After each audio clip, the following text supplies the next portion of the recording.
Y seguimos aquí en Gente Brillante, tu programa de coaching y desarrollo personal y profesional. Ya en estos últimos minutos del programa vamos a cerrar el programa por todo lo alto con nuestro siguiente invitado, él es Pedro Vaquero. Pedro es máster en PNL por IPH y MBCR por Miracara, profesor del programa de autoconocimiento, desarrollo personal y liderazgo en valores de la academia. Tras 25 años como directivo en una multinacional, Pedro ha dejado el mundo empresarial para reinventarse. Hoy se dedica a la escritura y está impulsando su iniciativa El Final Lo Decido Yo, un proyecto de empoderamiento de alto impacto social orientado a conectar con nuestro niño interior y fomentar la creatividad. Es un apasionado de la educación y de la escritura, mundo al que llegó hace 5 años al ponerse delante de una hoja en blanco. De ahí salió su primer libro, La vida en positivo, y un proyecto personal.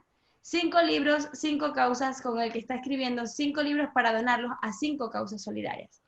En el terreno de la literatura infantil comenzó su andadura con Historias del Reino de Baram, un libro con finales alternativos escrito por los niños que se ha convertido en una plataforma gratuita a disposición de centros educativos.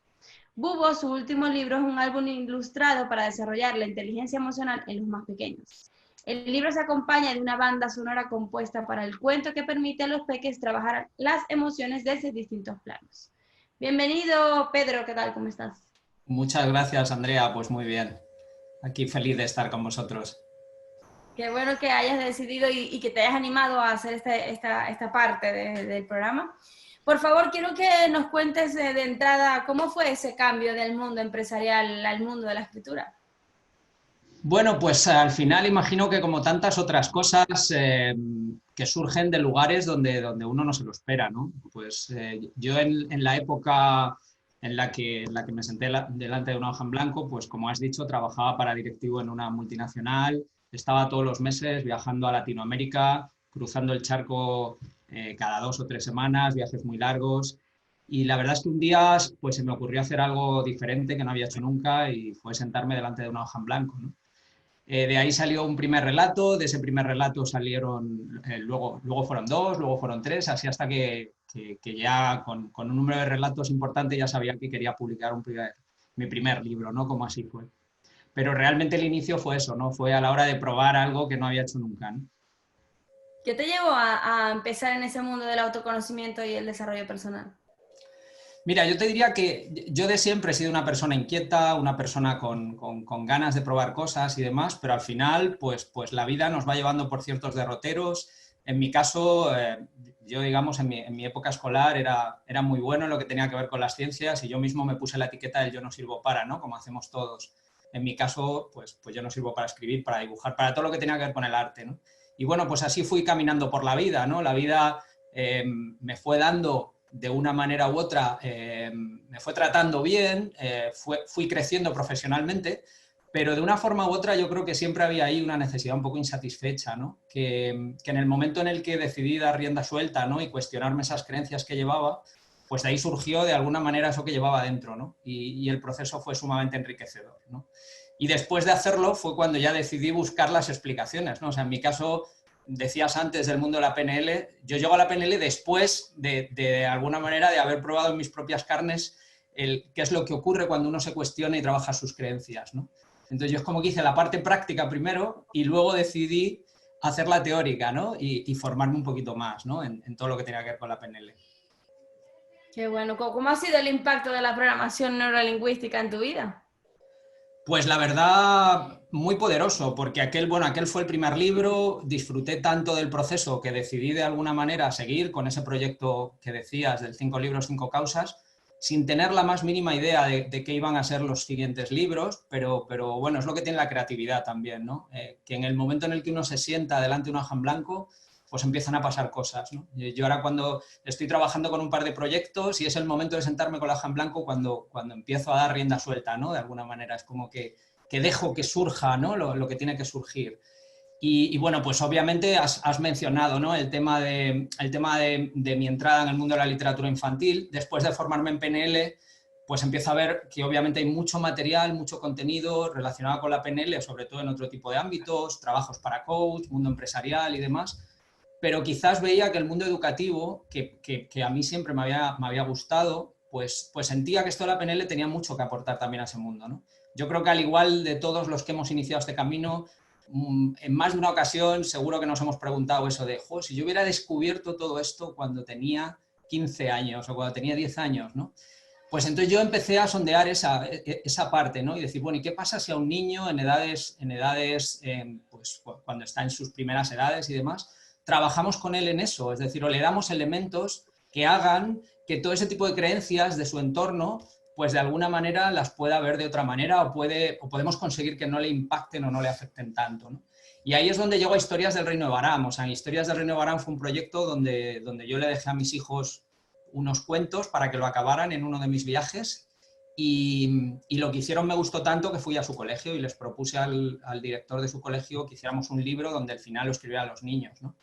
Y bueno, pues eso, como tú decías, se ha convertido ya en una plataforma que ha pasado pues, por más de 15 colegios, está en 3 países, está en Chile, está en Camboya, más de 5.000 niños, ¿no? Han pasado por un proyecto que al final es puro PNL, porque el lema del proyecto es el final lo decido yo. Entonces, eso de dejar que un niño finalice un relato, hay mucho de metafórico detrás, ¿no? Y bueno, pues luego el regalo de verles firmando ejemplares de su propio libro a un niño de 10, 12 años, pues es algo, la verdad, impactante. Es de esas cosas que te quedan ancladas, ¿no? De alguna manera. Háblanos, ¿quién apostó por tu libro? ¿Qué editorial ha apostado y cuál es el plan para desarrollar todo esto? Pues me alegro que me hagas esa pregunta, Enrique, porque efectivamente fue Colima. Yo quería un proyecto en el que de alguna manera, primero, mi condición sine qua non es que fuera enteramente solidario, ¿no? No quería andar con un tema de esta magnitud y de este calibre haciendo que hubiera obstáculos de otro tipo, ¿no? Entonces yo quería un proyecto enteramente solidario. Y bueno, pues Colima, Marta Prieto, aprovecho para saludarla, en cuanto le hablé del proyecto le encantó y dijo que sí antes incluso de ver el manuscrito, ¿no? Luego el manuscrito afortunadamente lo corroboró. Y bueno, luego como es un proyecto tan interesante y con tantas peculiaridades, digamos, también ha ocurrido algo que no es común en el mundo editorial y es que luego se han sumado otras editoriales, como el caso de Bubok, que también se ha sumado con las mismas, de alguna manera, características, proyecto enteramente solidario y demás, con la filosofía de llegar al mayor número de centros posible, ¿no? Qué bueno. ¿Y cuál es el siguiente paso en este proyecto? Del final lo decido yo, dices. Sí, Bueno, la experiencia, como te digo, ha sido tan bonita, Enrique, que bueno, el proyecto se ha traducido al inglés, se está traduciendo también a otros idiomas y demás, con la idea de poderlo llevar al mayor número de colegios posible. Y la idea que subyace a Baram, ese final lo decido yo, lo estamos aplicando también en otros colectivos, ¿no? Estamos empezando a hacerlo en hospitales. Estamos empezando también a sondear la idea de aplicarlo en residencias de ancianos, ¿no? Nuevamente, es decir, esta filosofía de permitir que alguien finalice un relato, pues también es sumamente empoderador, ¿no? Y hay mucho detrás. Entonces el proyecto de Historias del Reino Barán, pues eso sí, sigue creciendo en distintos colectivos, ¿no? Bueno, ¿cuál es el enfoque, Pedro, que le das tú a la inteligencia emocional a través de tus libros? ¿Cómo educa a un niño a través de la inteligencia emocional en un libro?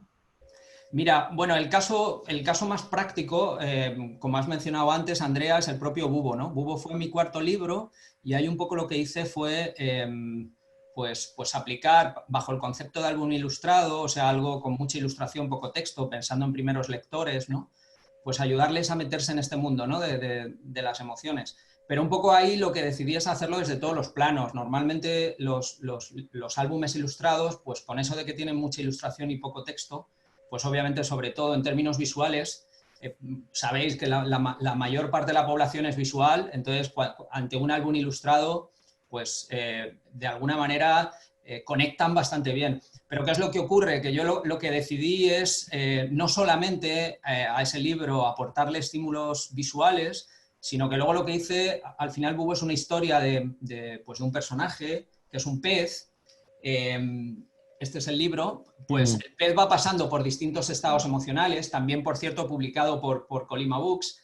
Entonces el pez va pasando por distintos estados emocionales, ¿no? Entonces yo después de escribir la historia y después de ilustrarla de alguna manera, que como un poco lo que estábamos hablando, pues para toda la gente que es visual, pues conecta muy bien. Lo que hice fue dárselo a una compositora musical, para que todo ese recorrido emocional que va experimentando el personaje lo consiguiéramos desde el plano auditivo. Entonces, bueno, pues hay una compositora, Sonia Mejías, hizo un trabajo fantástico al piano y compuso una banda sonora preciosa, ¿no? Y entonces ya teníamos el estímulo auditivo, ¿no? Y posteriormente conseguimos también el kinestésico, ¿no? Creando figuras con los personajes, ¿no? Es decir, para los personajes, pues hemos hecho muñecos, en muchas clases los hacen, que dan ese estímulo kinestésico. Entonces, imaginaros a un niño trabajando en un aula reconociendo el miedo, ¿no? Pues si el miedo simbolizado por un tiburón, imaginaros que lo ve de manera ilustrada, escucha una banda sonora al piano fuerte que le conecte auditivamente con esa emoción del miedo, y además va a tocar el tiburón, que va a tocar que, digamos, que está áspero, que está como con papel de lija.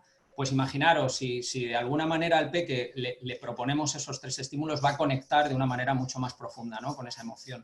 Entonces esa es la propuesta de Bubo, que luego complementamos con una app y con una guía didáctica basada en el modelo de las inteligencias múltiples de Gartner. Bueno, ¿y todo esto lo estáis proponiendo en los colegios? ¿Quién lo está moviendo? ¿Quién es el líder de todo El esto? impulsor, hombre, este tipo de materiales al final pues son los colegios los que más lo aprecian, ¿no? Pues por toda esta cantidad de recursos que hay detrás, ¿no?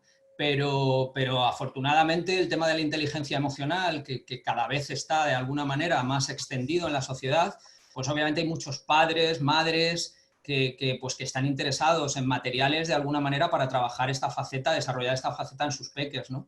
Entonces, pues también tienen mucho recorrido por ese lado, ¿no?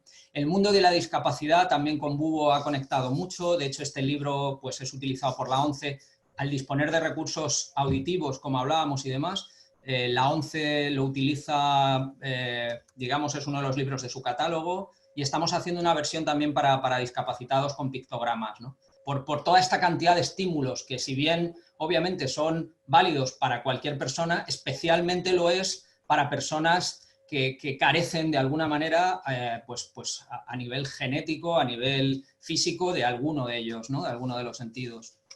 ¿Y qué planes tienes tú, Pedro, para el próximo futuro?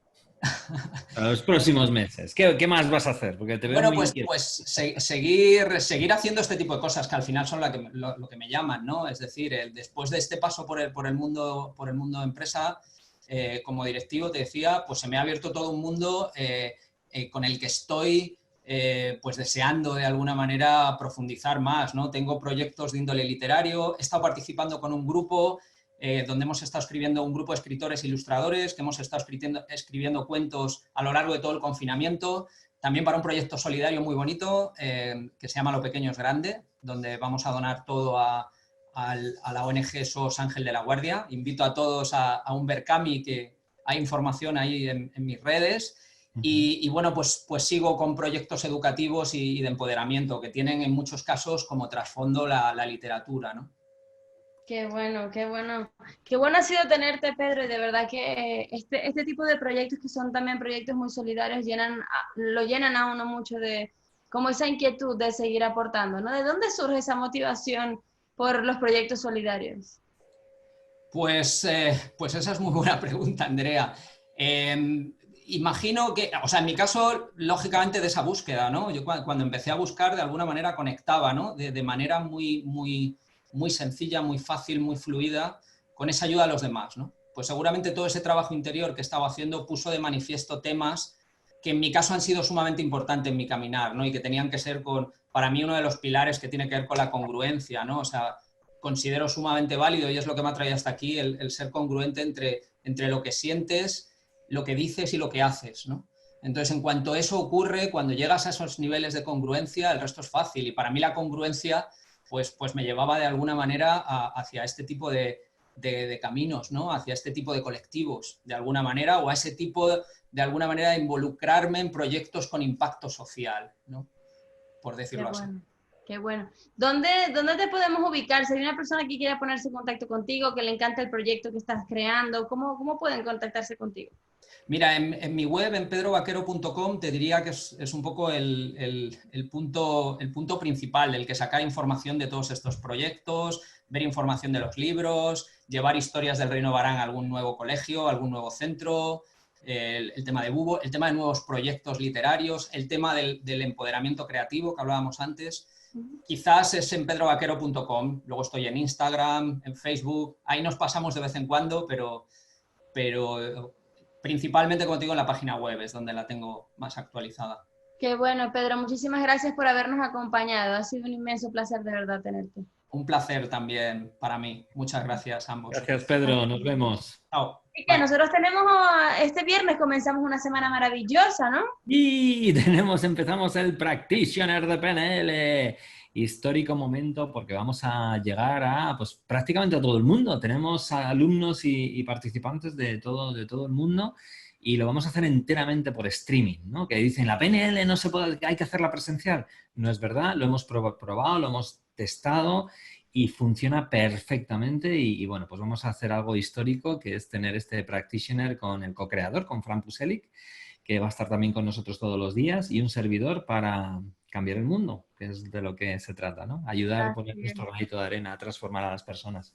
Así es, así que bueno, ya tenemos una semana muy movidita, así que de todas maneras nos vemos el lunes con este maravilloso programa de Gente Brillante. Gracias a todas las personas que nos acompañaron, gracias a todos los invitados que vinieron a hacer lo posible y sobre todo a nuestro querido Sergio que está ahí detrás de los controles ayudándonos a que esto se lleve a cabo, ¿cierto? Claro que sí, que gente más grande, gente brillante, somos gente brillante. Gente brillante, nos vemos el próximo lunes. Chao, chao. Adiós.